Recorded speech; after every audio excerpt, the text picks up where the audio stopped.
All right, so I'm Jim Nairus. I don't know if some of you have been on these before. Usually, I've given several of these in the past, like roughly once a year. But I mainly operate at New England Baptist Hospital. I have a clinic at Whittier Rehabilitation Center every Friday, and I do mostly hip and knee replacements. I do some knee arthroscopy too, and not just in, there's been a lot of changes in healthcare. And a lot of the changes in healthcare kind of pertain to hip and knee replacements, which is what, like I said, I mostly do. So I gave a similar talk last year, and I'll go over some of those same things now and just to say what are the latest in those types of things. So I'll go over some of the newer technologies that are being talked about with hip and knee replacements, and I'll tell you the pros and cons of each one of them. And then I'll kind of give you what my take on each one of them is too. And then at the end, I'm going to go over one thing specifically that's kind of hitting a nerve with all of us, especially in the joint replacement I'm setting, meaning the hospitals, also rehabilitation facilities like Whittier and surgeons also, and that's the whole what's going on with insurance companies and Medicare and what's covered and what's not covered, and it's really affecting joint replacement patients and especially and also hospitals. But we'll go over all that in a second. But to start, total hip and total knee replacements are two of the most common orthopedic surgeries performed. They reliably restore function and reduce pain. But both also have fairly long recoveries, but there is a big difference between the two, where hip replacements have a much easier recovery and usually recover in just approximately 3 months. And then knee replacements have a much harder recovery, more painful recovery, requiring more physical therapy. And it typically takes up to 12 months to completely recover from a knee replacement. So the goals of a joint replacement essentially are to improve somebody's quality of life by giving them some pain relief. Oftentimes when people get arthritis, they lose range of motion, so it helps restore range of motion. And then you want to improve the person's ability to perform their activities of daily living. It's not, the goal of joint replacements is not to get somebody to get back to the way that they felt like when they were 20 or 30 years old. And while total hip replacements can get you a little bit closer to that, knee replacements definitely don't get you to that point. So it's also important that patients have realistic expectations with what they're trying to get out of their joint replacement. So the evolution of joint replacement surgery, things have really changed. Even, I've been in practice now for, I think it's 23 years. And even in my 23 years, there are a lot of changes that have happened with hip and knee replacements. And some of them have been good, some of them have been not so good, some of them have been very bad, actually. We did a hip replacement yesterday on somebody. I did both hip replacements actually 18 years ago, but with a metal hip replacement, which was thought to be an excellent bearing surface at that time. But then with time, many of those patients ended up having developing what's called metallosis from the cobalt and chromium ions that cause damage. And so that's an example of a technology that was thought to be good at the time, but then with time turned out to be actually worse. But when you come up with a newer technology, whether it's the surgeon with like the surgical approach or the way they do a surgery, or with the medical device manufacturers, with coming up with different types of implants, basically any advancement should be aimed at reducing the incidence of postoperative complications and increasing the durability of the prostheses. The prostheses, whether they're knee or hip replacements, wear out with time. I would say hip replacements tend to last longer than knee replacements. I tell patients they last in approximately the 30-year range as long as they grow into bone. Whereas knee replacements, there are some newer technologies I'll go over with you later on that may make them a little bit more like hip replacements, but in general, I'd say they average in the range of like 20 or so years. And then A secondary goal would be to lower healthcare costs because hip and knee replacements are such a common procedure. They're also, uh, they're also a big burden financially on the healthcare system. But as long as patients are benefiting from them, which they clearly do, you want to continue to be able to offer it to patients. But there have to be ways of essentially making the cost reasonable, and that's happening a lot right now, which I'll go over with you at the end too. So a lot of these things that come up that you hear about, that you see advertisements about on the internet, or with individual surgeons or hospitals, you have to kind of decide, and I think it's hard to decide, especially as a patient, and even healthcare provider, are these really advancements, or are they gimmicks? Unfortunately, I think a lot of them are gimmicks, but some are advancements.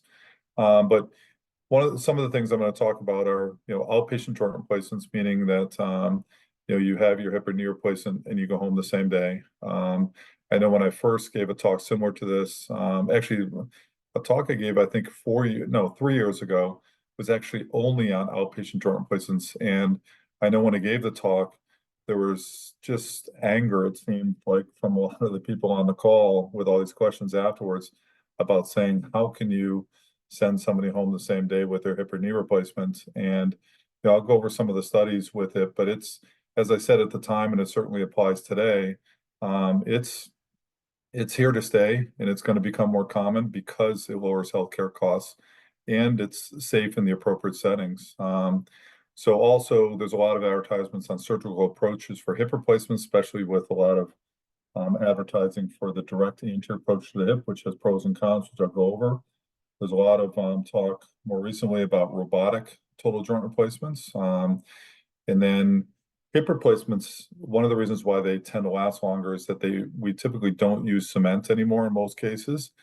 And so the bone grows into the prosthesis. So with hip replacements, as long as the bone grows into them, they typically don't loosen. The bearing surface can wear out over time, but that takes 30 or so years. Now, knee replacements are still mostly cemented, but some of the newer technology is making, press fit, knee replacements a little bit more reasonable thing to do in certain settings, and I'll go over with this later with you too. This metal allergy with joint replacements, I'm actually going to skip over. I talked about it last year, but I wanted to talk about the insurance thing at the end instead. From an outpatient total joint replacement, it's becoming more commonplace, whether patients, hospitals, or surgeons like it or not. And it's because as it's becoming more common, more and more studies are coming out to show that it's actually safe. It is definitely more inconvenient for patients. They usually have to be more proactive in their planning of their care after surgery. But obviously it costs less to the healthcare system to go home the same day versus staying in the hospital, or also going to a rehabilitation facility.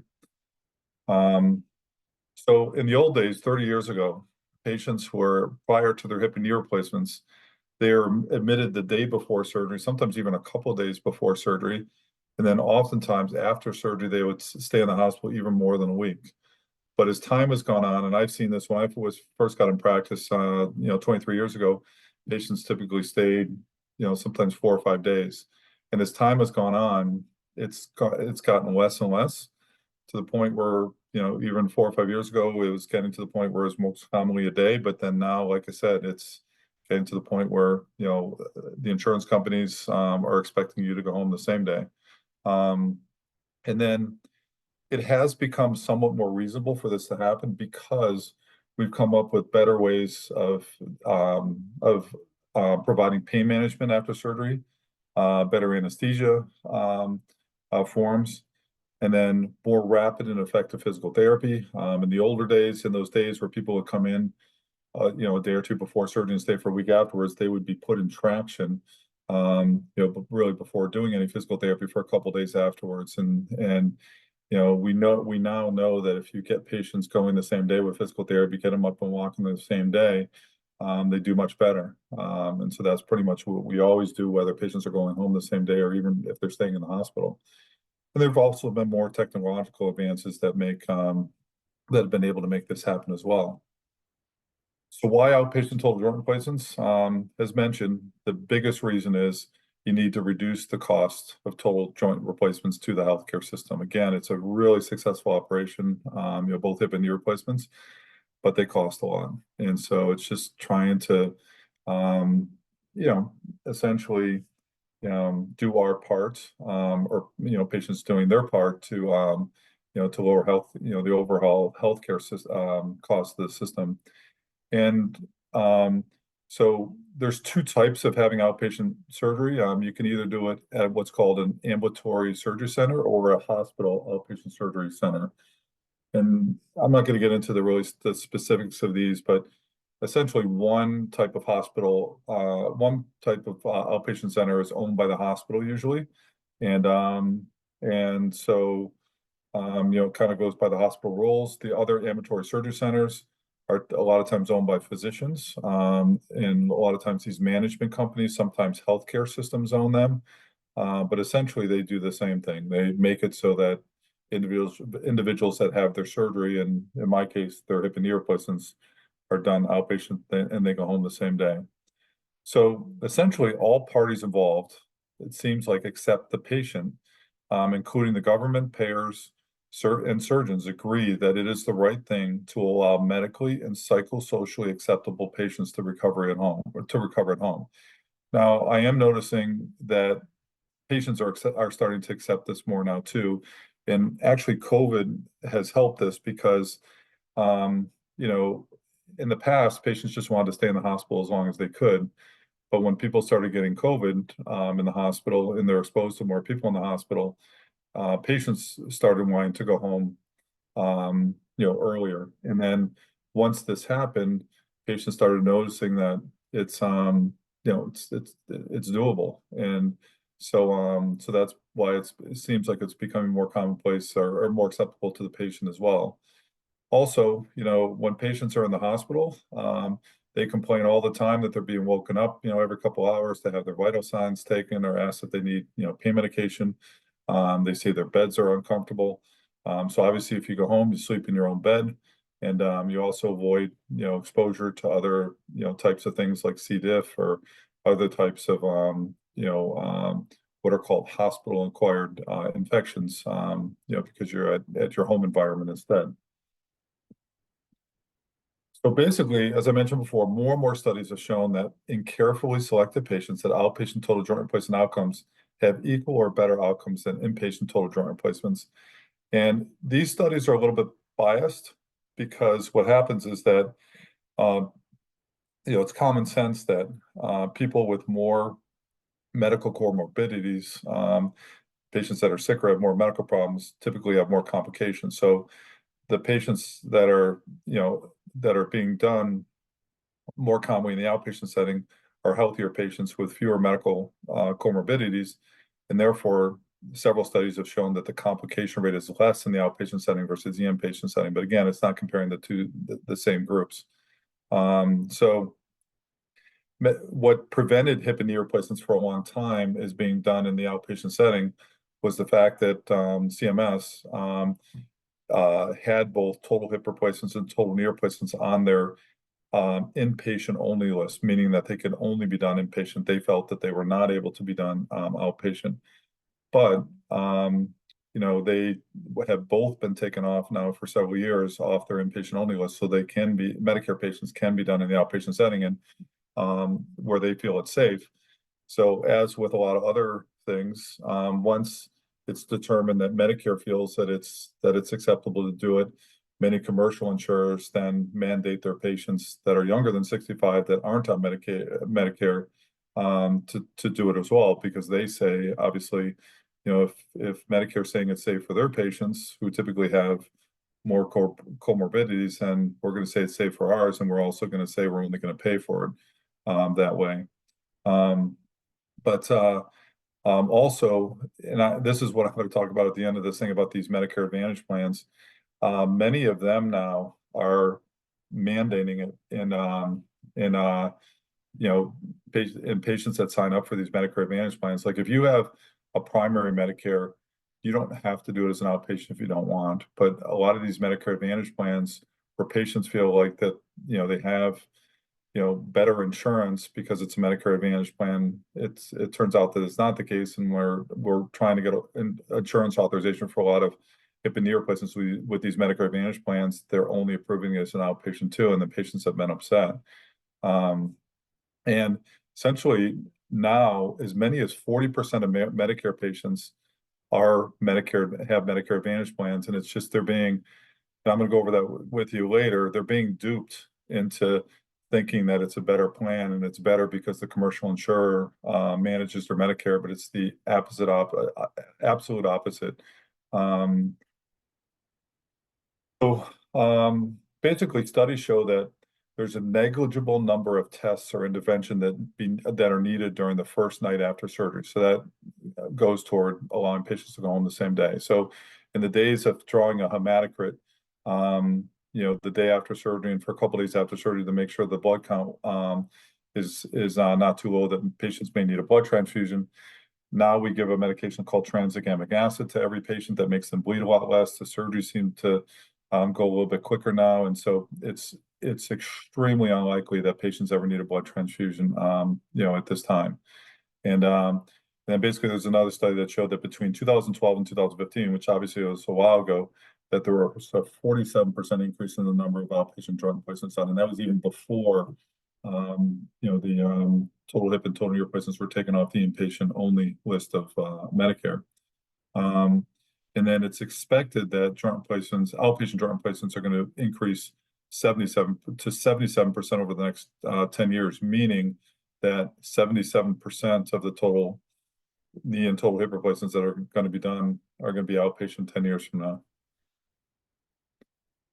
So there are studies, as I mentioned, where the outcomes of people having it done outpatient versus inpatient are shown to have no difference in outcomes and complications.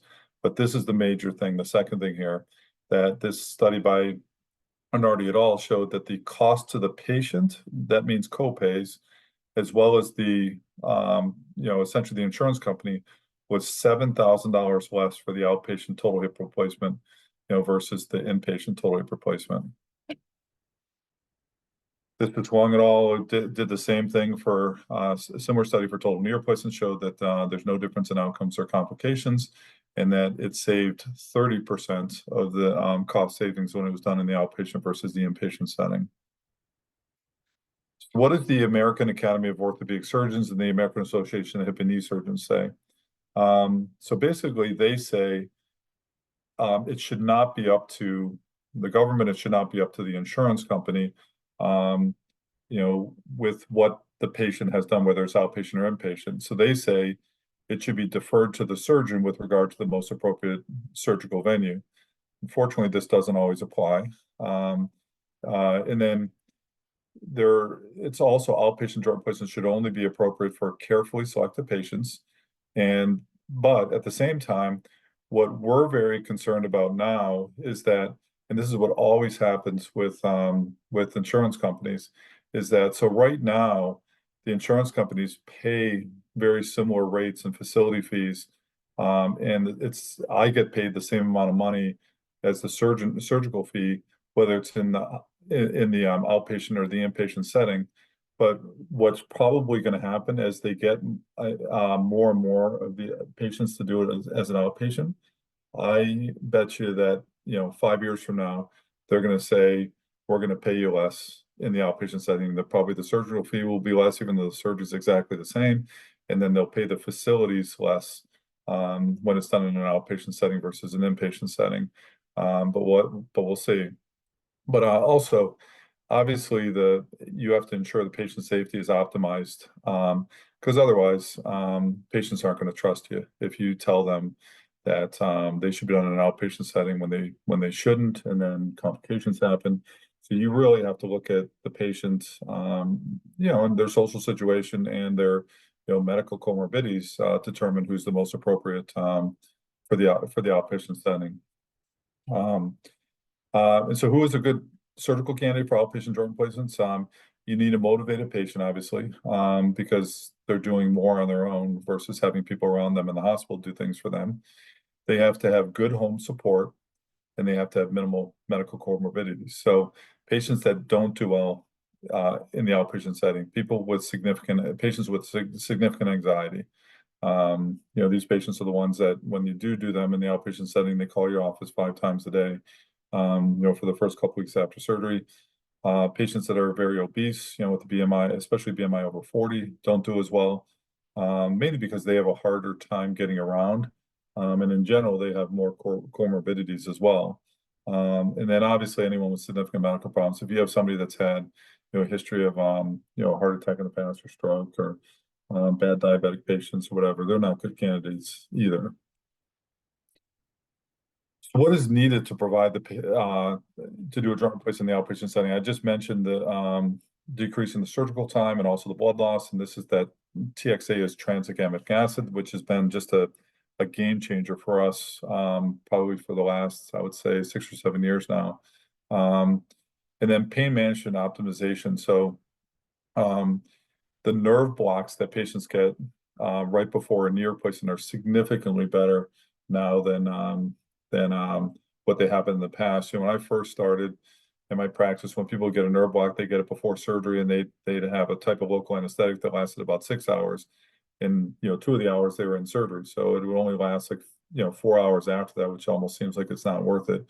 But now most nerve blocks last in the 24-hour range, and then if you're at a place where they approve or they feel it's reasonable to use a local anesthetic called Exparel, which is an extended release local anesthetic, some of those nerve blocks can last 2 or 3 days. And then the other game changer was, I would say even I would say 6 or 7 years ago, at least half of my joint replacements were done with general anesthesia and half were spinal anesthesia. And patients tended to kind of shy away from spinal anesthesia because they just, some patients have, or a lot of patients seem to have, anxiety over being able to hear and being awake during the surgery. But essentially now 95% of hip and knee replacements are done with spinal anesthesia. And when it's done with the spinal, they're relatively short acting, so they wear off, the anesthesiologist time it so that it wears off half hour, 45 minutes after the surgery. And then by not giving a lot of sedating medication, you typically don't have the drunk feeling that you have for like a day after general anesthesia. And you typically don't have as much nausea as people have with general anesthesia. And then a nurse or case manager has to be assigned to every patient to make sure their needs are met as an outpatient. So they have to get phone calls afterwards, making sure that their home physical therapy is set up. Some insurances don't approve home therapy anymore. So obviously they have to find an outpatient place that's set up. And then there has to be preoperative education, beforehand, with letting people know what to expect and making sure that they have family members or neighbors or whoever that are going to help out too. So do I think it's coming whether we like it or not. I actually think it's a very reasonable thing as I've gone on. When I first started doing it, I think I did my first outpatient joint 4 years ago. And I thought it was a stretch and I was kind of nervous about it at that time, but I definitely think it's a very reasonable thing to do at this time. It definitely requires more work for the surgeon because you have to educate the patient more, and patients call more after the surgery. But in general, patients tend to trust their surgeon to do the right thing, and so there are definitely patients that I won't offer to, and there are some patients that I'll fight to say that, with the insurance company, to say that, or appeal or whatever, to say that this is not an appropriate patient for the outpatient setting. And sometimes the insurance companies listen, sometimes they don't. And then it is a little bit more inconvenient for the patient. But in general, once, the recovery's, even halfway through the recovery, patients in general feel that it was fine doing it that way. And then many of the things that the patients complain about in the hospital are limited, are eliminated. That you don't get all this noise, you can sleep.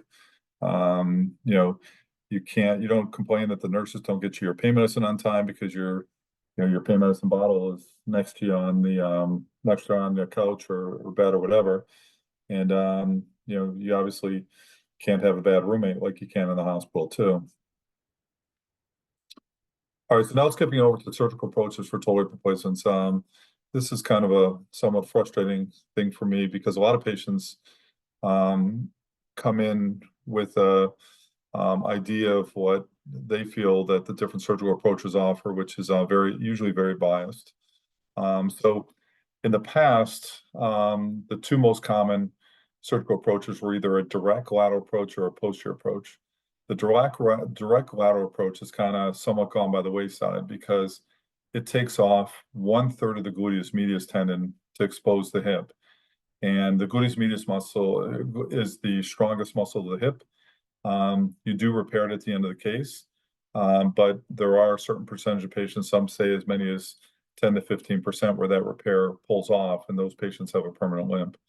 The advantage to it is it has a lower dislocation rate, posterior dislocation rate, but again, it has a higher incidence of abductor weakness and a limp rate.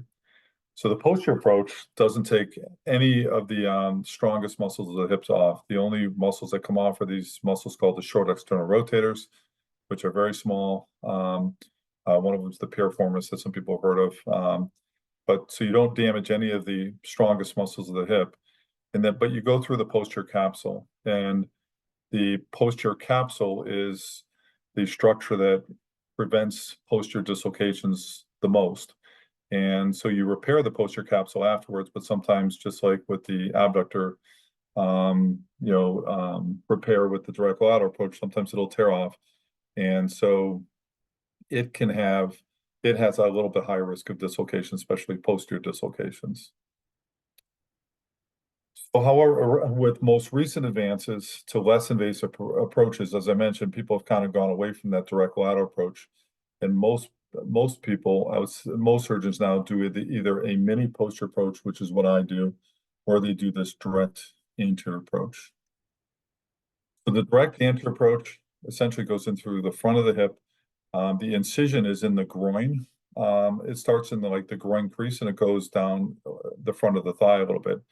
The posterior approach is kind of at the side of the hip and then angles toward your butt. So the people that like the anterior approach and like to say the good things about it, they claim that it's associated with less muscle damage and pain and a more rapid recovery. So it's first described, it's actually been around a long time. Light and Keggy's Chris Keggy's a surgeon in Connecticut. He started it in 1980, wrote a paper on it, but it didn't really take off at that time. But then there's a orthopedic trauma surgeon, Joel Mata, who's out in California, probably about 13, 14 years ago. He started doing it on some of his trauma patients. And then he said, well, I think total hip replacements can be done through this approach. So then he wrote about it, and it's kind of taken off since that time. So it's usually done with the patient supine in the operating like this. It can be done with either the leg in traction or not. I would say it's more common that the foot is in traction because it helps in the exposure and placement of the femoral component. Because you're having to put this person on the fracture table and set them up like this, the surgery usually takes a little bit longer than with a mini posterior approach. And there are some complications that can happen with people in traction like this. We've seen ankle and tibia fractures from the pulling the ankle and tibia, the ankle and just below the bottom of the tibia essentially. You can get some traction nerve injuries or skin breakdown where that post is in the groin that you're pulling on. And then that table that you're looking at, that the person's in traction there, right there, that table is usually about $120,000. So it's a very expensive table for the hospital. And so the hospitals typically only like to order as many as they have to, but as the surgical approach is becoming somewhat more common just because people, as they're coming out of training now, are doing it more. It's becoming a little bit more commonplace. So it can be done either Using X-ray while you're doing it or not using X-ray while you're doing it is definitely more common, especially at our facility at New England Baptist Hospital, to use X-ray while you're doing it. Because studies show that if you don't use X-ray, which you don't have to do with the posterior approach, that the implants are placed much more inaccurately with the direct anterior approach. But because you're using a fluoroscopy or intraoperative X-ray, you kind of look at the implants as you're putting them in. The only problem with this, and it's one of the reasons I don't like it either, is that you essentially have to wear lead, to protect yourself from radiation the whole case. So, it's just kind of a burden, and you can have back issues with it. And then you're exposed. The patient is exposed to a lot more radiation that you're not exposed to with other approaches. And the surgeon and all the surgical staff, including the anesthesiologists, the nurses in the room, everyone is exposed to more radiation when the direct anterior approach is done versus the posterior approach. So again, this is where the incision on the left-hand side here, you can see that's the incision for the direct lateral approach, whereas the posterior approach is done toward the butt. As you can see from these two incisions, a lot of patients come in and feel that the direct anterior approach is less invasive. And I've done a lot of revisions, redo hip replacement surgeries on people that have had a direct anterior approach, where I go and do the revision posterior. And the incision that I make for the posterior approach, the redo operation, is shorter, a smaller incision than the one that was done for the anterior approach. And just like in this picture here too, what happens with the direct anterior approach incision is that because it's in the groin crease and where you flex your leg, it's pulling on the skin a lot. The incision oftentimes widens. It usually drains longer than the posterior approach incision, so there's a higher incidence of having superficial wound problems with it. But once it's all healed, the incision is, I would say, uglier than the thin line that you get with the mini posterior approach.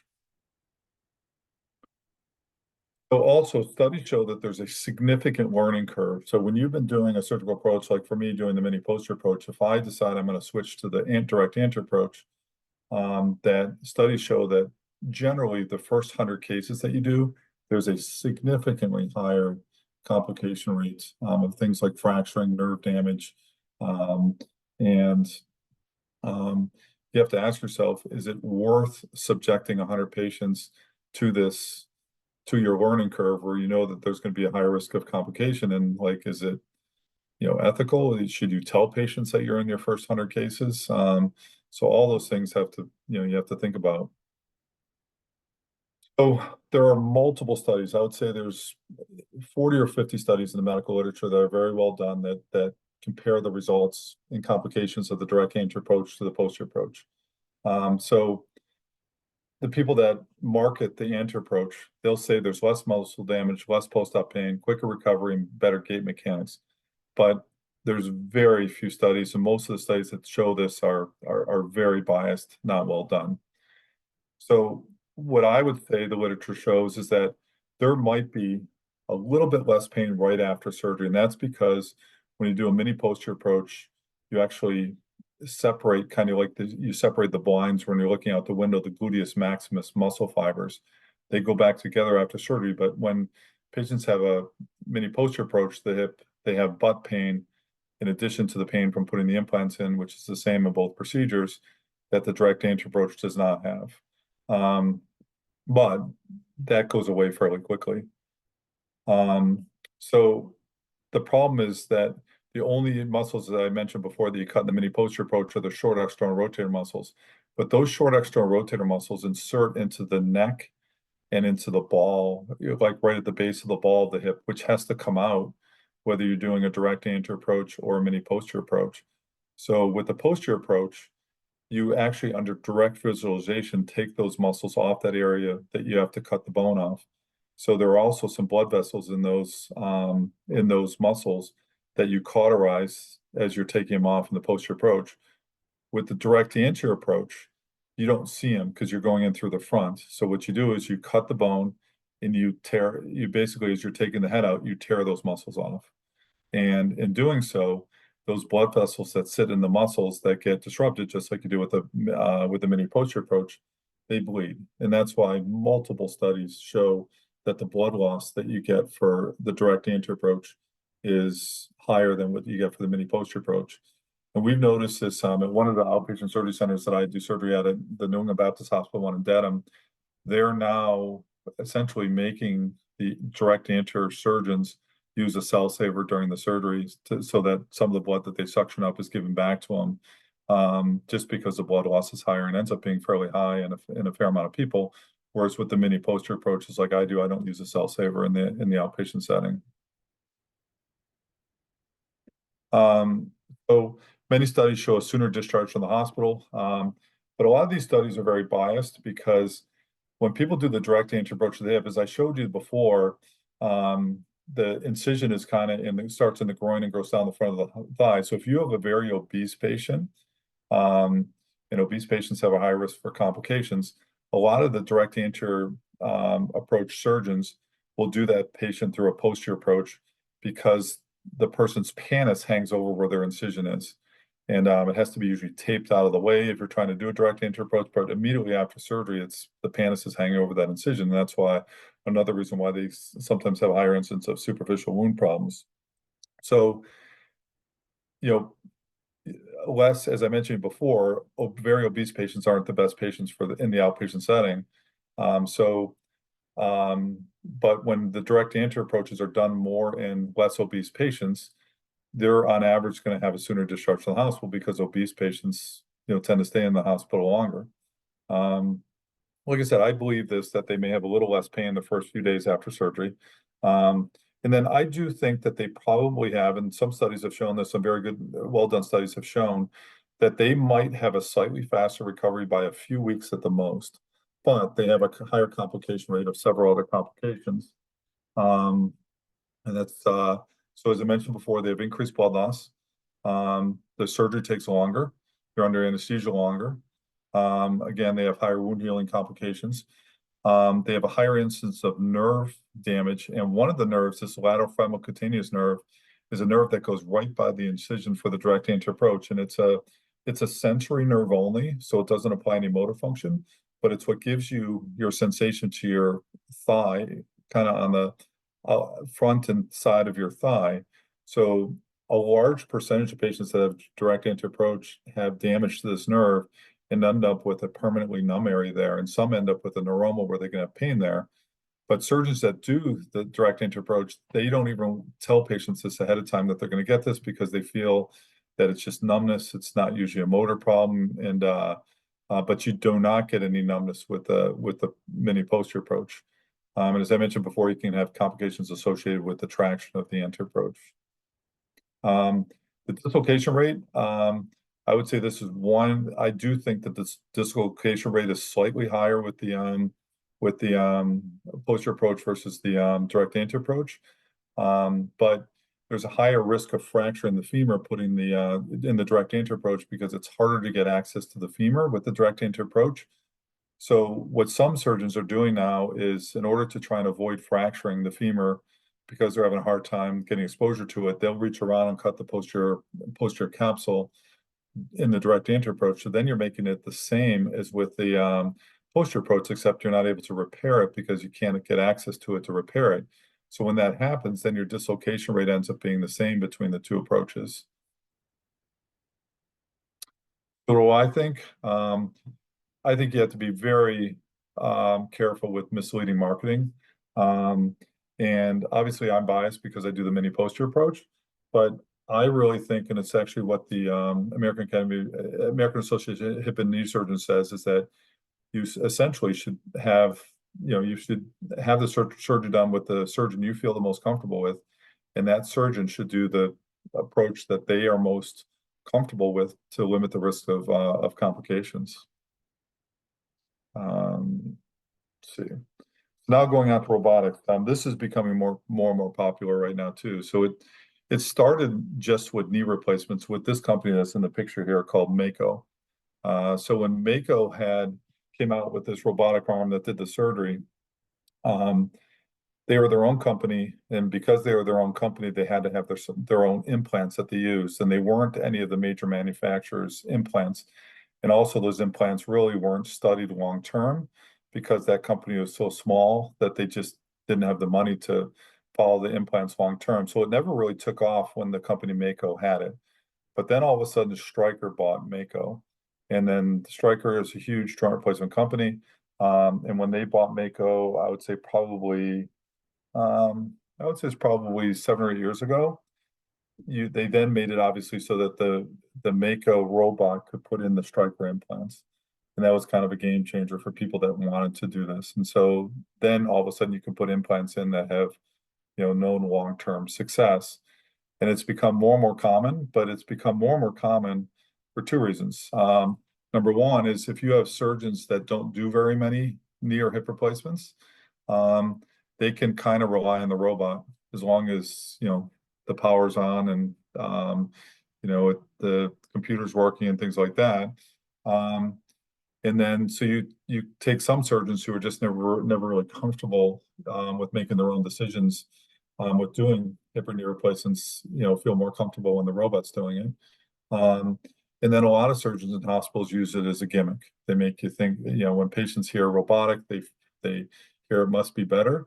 But it's real, like I said, become more and more popular to the point where now almost every joint replacement company has their own robot now. So we have 3 robots at the Baptist right now. So we have a Makoplasty, which is the longest one out. DePuy Johnson Johnson, which is the company I use for my knee replacements. They have one called the Velis. Zimmer, another popular one. Company uses the Rosa. So we have all 3 of those. But each one of these robots can cost the hospital up to $1 million.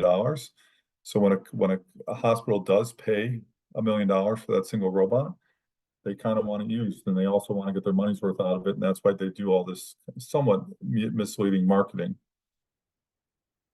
So there are more studies coming out in the literature, but as of this date, there's not a single study that shows that the clinical outcomes are improved in patients that are having it done with a higher volume joint replacement surgeon. It also makes the surgery take longer because you have to obviously set up the robot. You have to put these extra pins in the femur and the tibia that you don't normally do in a regular knee replacement so that the robot can read the different landmarks. So studies do show that the alignment, like in people that aren't putting in knee and hip replacements as often, their malalignment of implants, they won't see it as much when they use a robot. But in individuals that are do it more often, there is no difference. So why does this new technology not get better outcomes? It's because knee replacements, when you put them in, it's not just a matter of making your bone cuts. Most people that have a knee that's about to have their knee replaced, the knee is crooked. It's either the medical terms are either varus or valgus. So you have to straighten the knee. And yes, the robot does straighten the knee by its bone cuts, but then you have to balance the ligaments. You have to release the tight ligaments, to allow it to go straight, basically. And the robot doesn't do this directly, but you as a surgeon do it. And the robots are trying to get better at this because that's their biggest limitation right now, but it's still not completely there. So I think, especially with knee replacements, that a surgeon's experience is so valuable because you have to, be able to balance the knee ligamentously when you're changing the geometry of it. And there are all these other things that you can use in doing that, like using your implant sizes and other different options of the implants to balance the knee, which you can't do when you're using the robot to do it, because the robot predetermines what size of implants that are going to be put in and what the bone cuts are, and you can't change it. You have to offset it before you start, in order to do it. What do I think? I think it's helpful for less experienced surgeons. I don't use it because I used the Mako when it first came out, when we first got it at the Baptist. But then I pride myself on making a very small incision. I would say me and Steve Murphy at New England Baptist Hospital make the smallest incisions for both hip and knee replacements. But then when I was using the Makoplasty, I had to make an incision about 3 inches longer than I would normally make, just to be able to get these pins that you have to drill into the distal femur and the proximal tibia for the robot to read it. And when I did it, I just didn't think it was doing anything for me. It was kind of doing things I would normally do on my own, and sometimes I wouldn't trust it.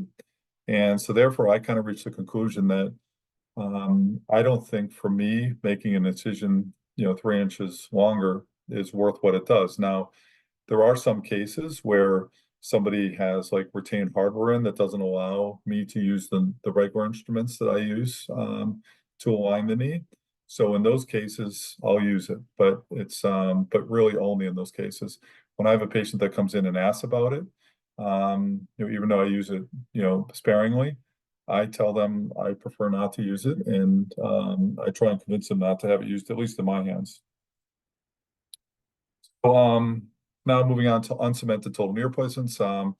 So cemented knee replacements are still the gold standard. As I mentioned before, hip replacements tend to last longer because they're uncemented, the bone grows into them eventually. But with multiple attempts at making knee replacements like hip replacements, it seems like there's always about 5 to 10% of them when you try to get them to grow into bone that they never grow into bone. And then that person needs another operation, another knee replacement, a revision, usually a year or two later. And as I mentioned before, the recovery of a knee replacement is really hard. So you're putting through somebody, 5 to 10% of people through two really hard recoveries.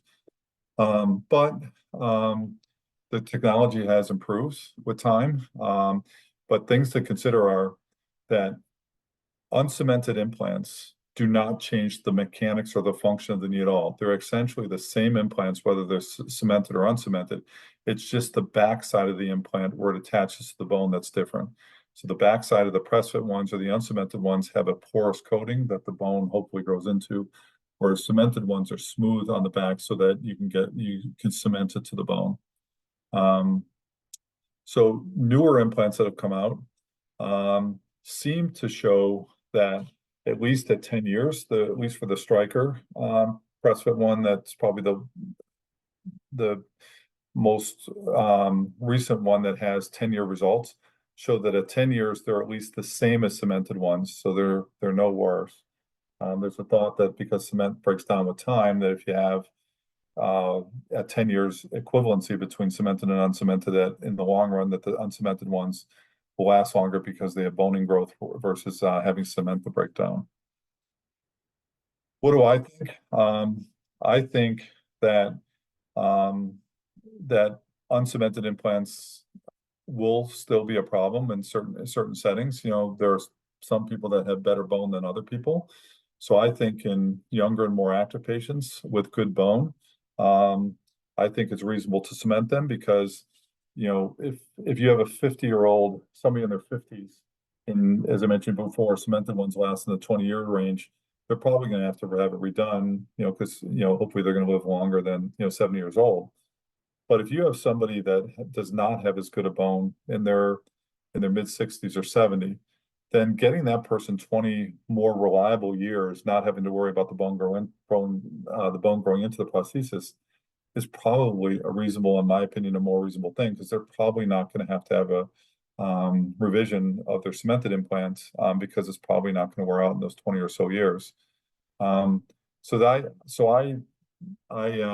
typically do uncemented ones now in younger, more active patients, and I do cemented ones in older patients and patients I think that the bone quality isn't as good.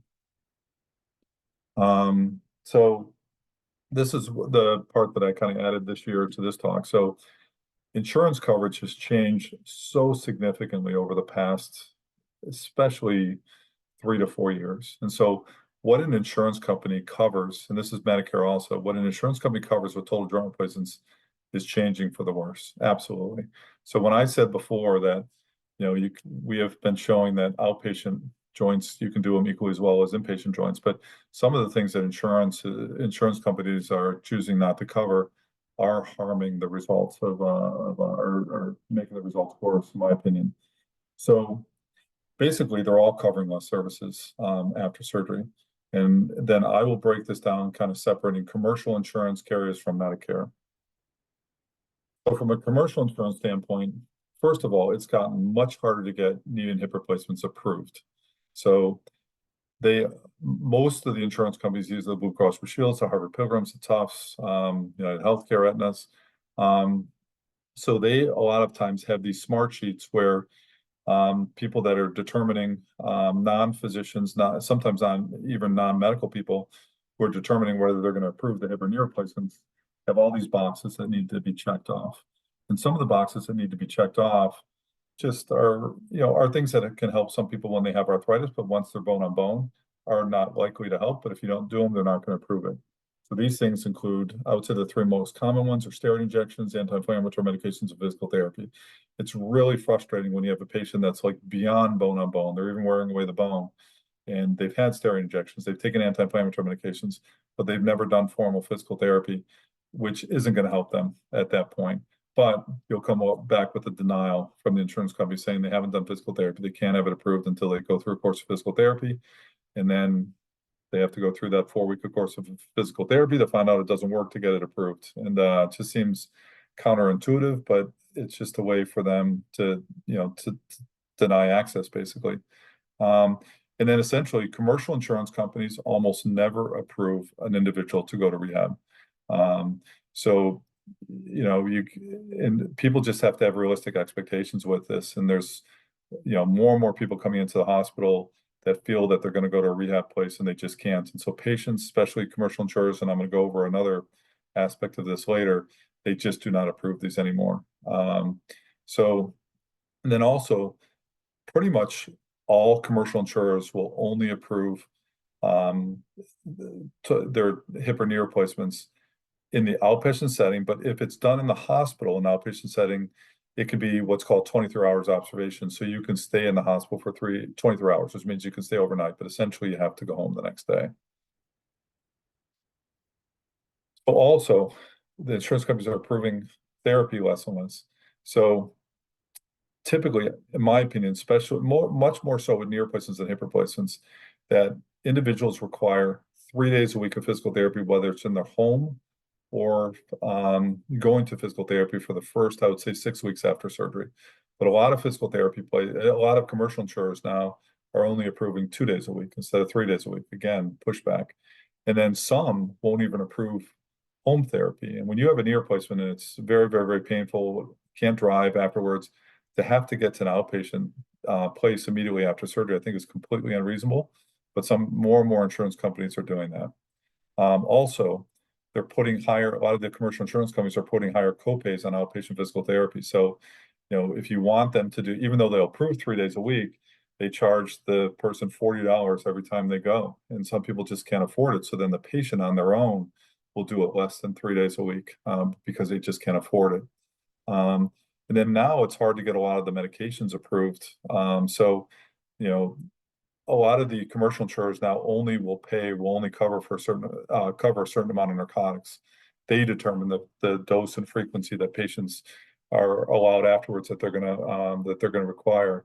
I do think it's important to get people off narcotics, but especially after knee replacements, patients do need them for a period of time, and I don't think it should be the insurance company saying how much and they need them.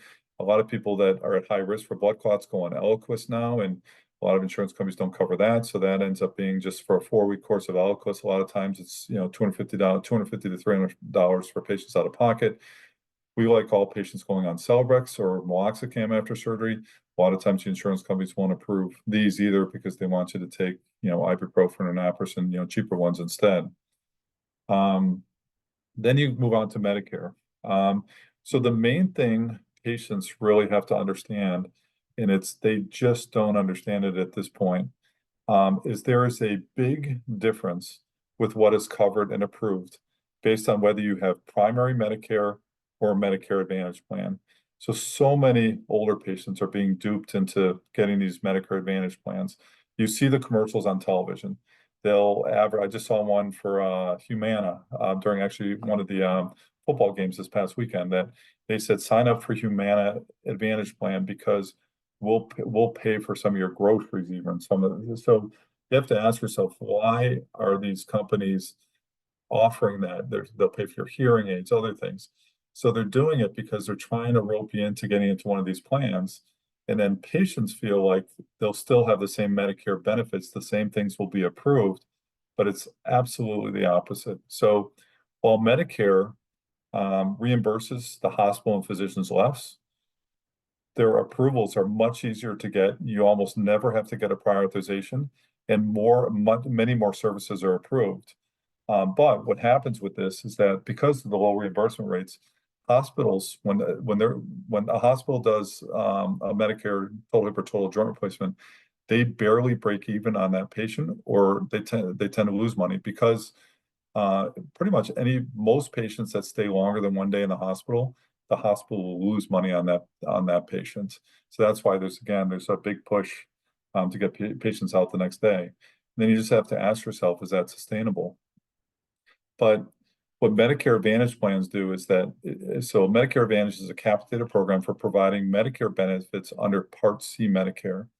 So what happens is Medicare pays a sponsor, usually a commercial insurer, a fixed amount, and then the sponsor pays the healthcare expenses, and that's the key. So they determine what they're going to approve and what they're allowing, what they're not going to allow.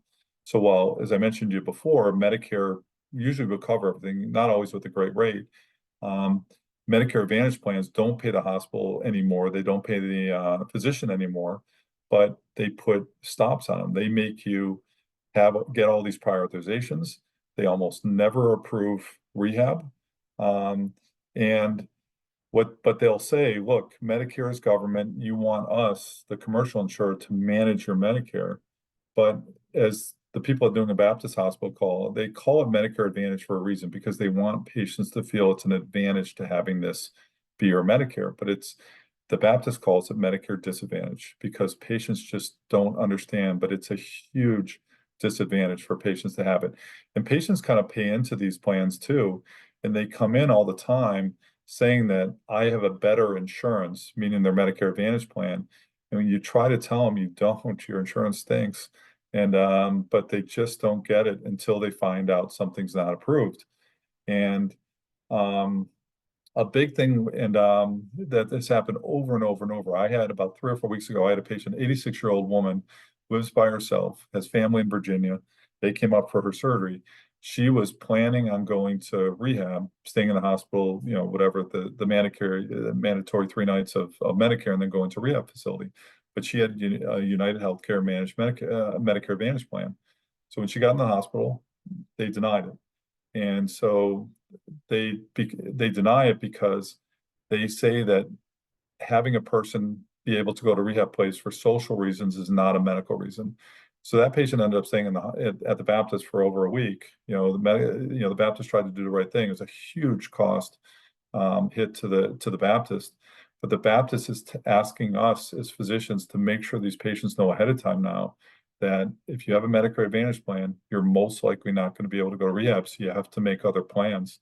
Like you have to have family members that you're going to have to go to their house, or have neighbors help you or whatever. But if you have one of these Medicare Advantage plans, you got to know ahead of time. You have to have realistic expectations. And what's also happening is these Medicare Advantage plans, from a physician and hospital standpoint, so Medicare pays on time. They pay very quickly. Again, very few denials after the fact. So because these Medicare Advantage plans are run by the commercial insurers, they don't pay you on time purposely. After the fact, they'll deny it, say you didn't do this one thing, therefore we're not going to pay for it. So you end up having to appeal it 3 times. So they're making it very difficult for hospitals and physicians. And what's happening now is there are more and more hospitals across the country that are just saying, we're sorry, but you know what? We cannot take care of patients that have Medicare Advantage plans. Scripps Hospital in San Diego, huge healthcare system, just decided they're not taking care of Medicare Advantage patients anymore because of these issues. So what's going to have to happen is that there's going to have to be legislation that comes out, laws basically, that says that if a commercial insurer wants to manage somebody's Medicare, they have to allow that Medicare patient to get the same services as if they had primary Medicare, with secondary coverage. But the reason it doesn't happen is that all these commercial insurers lobby, your congressman, whether it's Democrats or Republicans, they don't discriminate. They pay them a lot of money, give them a lot of money for their campaigns, just to tell them that, this is Medicare Advantage, it's an advantage, don't touch it. And that's why no legislation has come out yet, but it's just going to have to happen. And especially with more and more hospitals not taking it. And like, this isn't a perfect example. This is just an advertisement I printed out on the computer. This is an advertisement showing that if you have the original Medicare versus Medicare Advantage plan, look at all these advantages that you do by signing up for this Medicare Advantage. So patients do it, they see these things, but then they find out after the fact when they're an 86-year-old patient, excuse me, when they're an 86-year-old patient in the hospital, and can't go to rehab essentially. So it's pretty much it. I think it's about an hour. So excuse me. So I'll open up to questions. I don't know if actually, to be honest with you, I don't know how it's opened up to questions, but if anyone's able to unmute, I want to ask the question, I'm happy to answer it. Jim, do you have access to the chat line? There are a couple of questions in the chat line there. And folks, if you can unmute yourself, excuse me, laryngitis, if you can unmute yourself, please keep the questions. And I also sent the link. Let me see if I can. I can actually read these, Jim, and then you can answer them. The first one was, are there studies on customer knee replacement outcomes as compared to standard knee replacement? Yeah, so you can still hear me, right? Yes. You can still hear me. Yeah, so that's another huge gimmick. So the custom knee replacements is a company called Conformis. And so what they do is they predetermine, they make the implants ahead of time. And they've been around for probably 12 or 13 years, and they've spent a lot of time on marketing because they know that when a patient hears that it's custom, that it must be better. But then that same company, Conformis, has spent really no money on long-term outcome studies because those are expensive and they're worried, I think, about what they're going to show. And so that company, Conformis, is actually on their third different design right now. So if you ask the company, they'll say, well, there wasn't any problems with the first one or the second one. We're on the third one because we're just making advances. But there were problems with them. And actually, one of their designing surgeons, Amar Ranawat, he's at Hospital for Special Surgery in New York. He actually did his fellowship the same year I did in 2001. His father's a very famous joint replacement surgeon, Chip Ranawat. So Amar Ranawat was one of the designing surgeons on the original design of Conformis. And he felt strongly enough that he actually did a study. He saw that there were issues with them. So he published a study in Clinical Orthopedics and Related Research, very well done study, that showed that his patients had a 22% manipulation rate afterwards, which is just unheard of. And that's because when you get the implants, it's made ahead of time. You have to use that whether you like it or not. It's very expensive. And if you get it and the hospital pays for it, then all of a sudden you put it in and you don't think it's that great, you're not going to want to start all over and use a off-the-shelf implant to make it better. So I think that's why they don't do as well. And then at New England Baptist Hospital, where we do, over 8,000 joint replacements a year, more than half of those are knee replacements, only one surgeon does Conformis, and he actually only does it on a few patients. He does it only on patients that come in and ask about it. He gives into the marketing part and the gimmick part of it. So he's on their website. So that if he gets a referral from their website, he does it on that patient. It's probably maybe like less than 5% of his patients. And all the rest of them, he does off the shelf ones. And that tells you right away, if the Conformis ones were doing so well, why wouldn't he do it on all of them? So I'm not a fan. And again, the literature just doesn't support it. Okay, we have another question here. Do you recommend getting the cold/compression device to use post-op for total knee replacements? When I had my total knee replacement, only device available was just the cold device. Yeah, so that's another insurance related issue. So even when I started at the Baptist, I practiced at UMass Medical Center until 2008. And then when I was at UMass, every single patient, as you were putting the dressing on, you would put this bladder that would be hooked up to one of these electronic controlled thermal therapy devices, one of these cold devices, and because insurance covered them. And even when I went to the Baptist, I would say for the first 4 or 5 years I was at the Baptist, they all got it put on as part of the dressing. And then all of a sudden insurance companies stopped paying for it. And so now almost no insurance company pays for it. Workman's comp will pay for it sometimes. So patients have to pay out of pocket for it. So I do think it's helpful. But I also know it's expensive.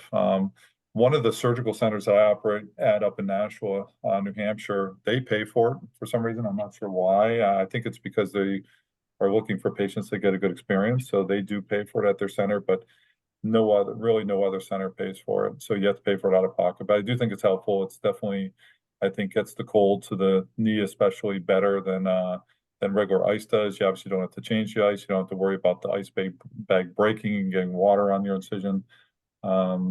So I do think they're helpful, but unfortunately they cost money.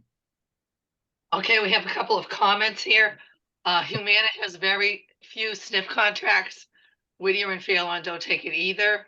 Another one from a case manager here. As a case manager, I couldn't agree with you more. The horror of Medicare Advantage plans is astounding, even beyond orthopedic patients. Thrilled to hear this is being challenged. Another one, here's a question. What about those with Medicare and supplemental insurance? I pay an extra monthly premium, but I'm concerned that it may not cover everything. And that's the last comment.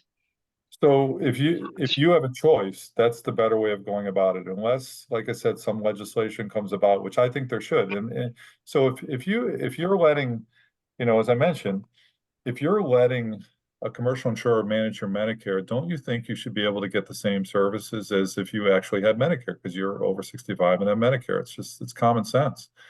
But this is just a way to make money from these centers. Now, it's interesting. I've read a couple things in the news where the profits have been down. Well, your United Healthcare, recently, like 6 months ago, published that they made, I don't know, I can't remember the exact numbers, like $6 billion in profit the year before, mainly because of these Medicare Advantage plans. But then I just read a thing recently, a couple weeks ago, that said that the profits for Medicare Advantage plans were down recently, and it's because of the RSV vaccine that a lot of patients are going in that they're covering. So you watch, even though a regular Medicare patient can get the RSV vaccine, you watch the Medicare Advantage plans are going to stop approving. They'll say it's only for people with significant medical problems or something like that. But that's why it's just really unfair. And why shouldn't there be a law that says that a commercial insurer, if you're going to manage somebody's Medicare, you have to at least cover the same services if they're going to be a primary Medicare patient. But the bottom line is, if you have a choice, you should have the primary Medicare and get a supplement for it. A couple more questions actually here. One, what are the biggest obstacles in getting a patient's full knee ROM, range of motion, back after surgery? So I always tell patients that how a person does after the knee replacement is directly proportional to two things. It's 50% how the knee is put in. That's the surgeon's job. That's my job. The other 50%, just as equal as how it's put in, is the patient's job. And that's them being able to push through the therapy, especially at the beginning before scar tissue, forms.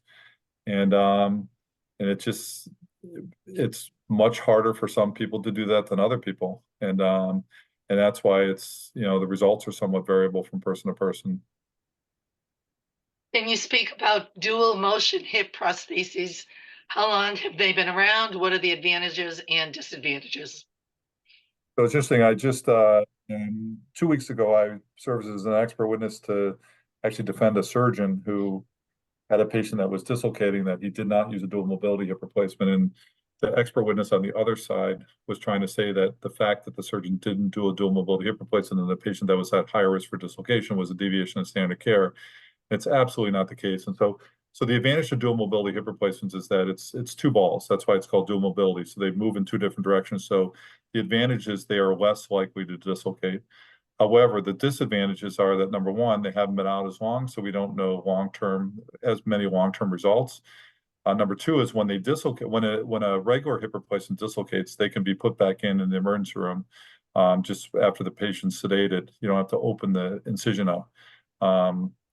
The dual mobility ones, a lot of times become disassociated. The two balls become disassociated when they dislocate, so you can't put them back in the emergency room. You have to open the incision up to put the pieces back together to reduce it. But it doesn't happen as much. But having said that, we've had 3 in the past month at the Baptist that have come in. We just had one yesterday, actually, a dual mobility that dislocated that had to be opened up yesterday to put the pieces back together. So the advantage is they're a little less likely to dislocate. The disadvantage is that we don't know as much about it, and when they do dislocate, it's a bigger problem. Compliment to Dr. Ward. I just had both hips done within the last 4 months, and I could not be more happy with him. Great job to Dr. Ward at New England Baptist. No complications, back to normal again. Yeah, Dan Ward and I did our fellowship together at the Baptist in 2001. So we were practice partners until a year and a half ago, and our group folded, and we each went our separate ways. So I went to one group, and he went to work for the hospital. Dan's a great guy. An interesting presentation, very informative. Another question: if a patient has limb length discrepancy from being bone on bone with knee, does the total knee replacement surgery correct this issue as well? Yeah, so when your leg gets crooked because you lose your joint space, so the cartilage space you lose is length of the leg, whether it's in the knee or the hip. But in the knee, it's even more pronounced because your knee becomes crooked, your leg becomes crooked because of that. So when you put the knee replacement in, the plastic part of the knee replacement makes up for that part that's the cartilage that's lost. So it's length of your leg, but it also, by straightening it, makes it longer too. A curved leg is shorter than a straight one. So a knee that's about to have a knee replacement is going to get longer than it was before, but it's a little bit unpredictable. You have to put it in a way that makes the knee stable, not too tight. So while you can kind of chase leg lengths with hip replacements, you can't chase them with knee replacements, because if you say, look, I don't want to lengthen this person's leg too much, I'm gonna put a thinner plastic in, but then sometimes the ligaments are more lax, and then the knee can be unstable. Same thing if you're trying to gain more length than a person, you want to put a thicker insert in than the ligaments want. That person's going to have a much tighter knee and may not get their motion back. So that, yes, the knee gets longer after a knee replacement, but you can't. It's not absolutely precise. Question directed to me. Could you please send a link to the eval? The link was sent. If you check the chat line, you will see it in there. One more question, a couple more questions. What are the restrictions for physical activity for an individual who has had total hip replacement? So total hip replacements really have no limitations once they recover. So you can even run or jump on them. So I tell people, you shouldn't, even though you can run and jump on them, you shouldn't train for a marathon and run marathons with it, but you can occasionally run and jump on them. But I will say though that the one thing that happens with hip replacements, even though it's a remarkable how well patients do with hip replacements, but you do get patients occasionally where they'll expect that because they can run and jump, that's like all of a sudden, like if they are like a highly competitive tennis player, 15, 20 years ago, they think that by having a hip replacement now, that they're going to be just as good at tennis as they were 15, 20 years ago. And that doesn't always happen. But the pain is all gone. And when they play tennis, there's no pain. But it doesn't make them 20 years younger. Do you see better recovery with total knee replacements post-operatively if they do strengthening exercises prior to total knee replacement surgery? I don't think necessarily strengthening. I do think range of motion, yes. So there are multiple studies that show that the range of motion you get after a knee replacement is directly proportional to what you have going into it. And when people's arthritis gets worse, most of the time they lose motion. So if you have somebody with a very stiff knee, if they have only 100 degrees of flexion before you're about to do that surgery, that patient would definitely benefit from going to physical therapy and even gaining, say, 10 degrees before they have their knee replacement, because they'll get more motion after surgery, even though it won't be normal. But the thing you have to be careful about, again, it's all insurance company related.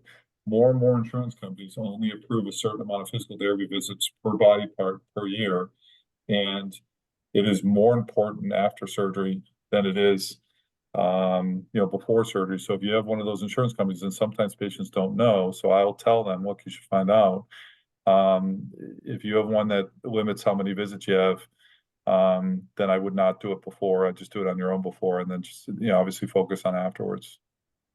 Is there any time restriction on getting knee replacement surgery after getting Euflexa injections?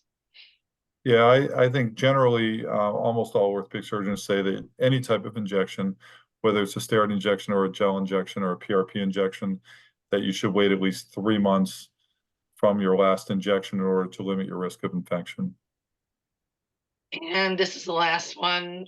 Is there any benefit to the use of CPMs following total knee replacement? No, we stopped using CPM machines, I would say 11 or 12 years ago. And that happened because, again, it was something that cost money. Insurance companies stopped paying for them. But the reason they stopped paying for them was there were some studies that came out that showed that there was no benefit to them. And so really we never use them now. We don't even have them in the hospital. I actually had a patient that unfortunately had a heart attack after surgery about 3 weeks ago. And so she was flat in her bed in the intensive care unit, and physical therapy wasn't really able to work with her. So I wanted her. That's somewhere where I think a CPM machine would help, because it could be moving her knee in the bed. But we actually don't even have one in the hospital anymore, so I wasn't even to get that. But what typically happens with the CPM machines is that people put them on and they put it at a comfortable level. So people will put it on their bed, and they'll put it on at 0 to like 50 degrees, and they'll leave it on that 0 to 50 degrees for like 2 or 3 hours, or watch a whole Celtics game through it, and they'll think it's doing something. But putting it at a comfortable level does nothing. The only thing that helps increase your range of motion is to put it at an uncomfortable level, several times a day, basically. Not all day, not for 2 or 3 straight hours, but just several times a day. That's what increases your range of motion. And so that's why we really don't use CPM machines anymore. Okay, and the last one is thank you so much, Dr. Nairus. Very informative, much appreciated. That You're welcome. comes from all of us. Thank you, thank you. Okay, I think we will sign off. Thank you again. And I will, I'm sorry. Can I ask one quick question? Sure. Hi, Dr. Nairus. Yeah. You've done both my knees. I and I've had recognize, foot I was going to say, surgeries. I recognize your name. Yeah. Yeah, and I have foot surgeries, and I had to use a scooter because I'm non-weight bearing. And I try to use the wheelchair too, but my total knee is really barking. So how much can I do damage at all to it by nailing on it too much? Yeah, so two-thirds of patients that have a knee replacement never get comfortable kneeling on it, and only 1/3 do. And when you're uncomfortable kneeling on it, you really shouldn't push it. But obviously, you're in a situation where you kind of have to. But I do it as little as you. Yeah, I go in the wheelchair if I have to, if it's hurting much. Yeah. Okay. Yeah. All right. Okay. Thank you. You're welcome. All right. All right, great. Thank you so much. Glad we got to everybody. Take care. Have a good night. Thank All right. you. Bye. Thank you.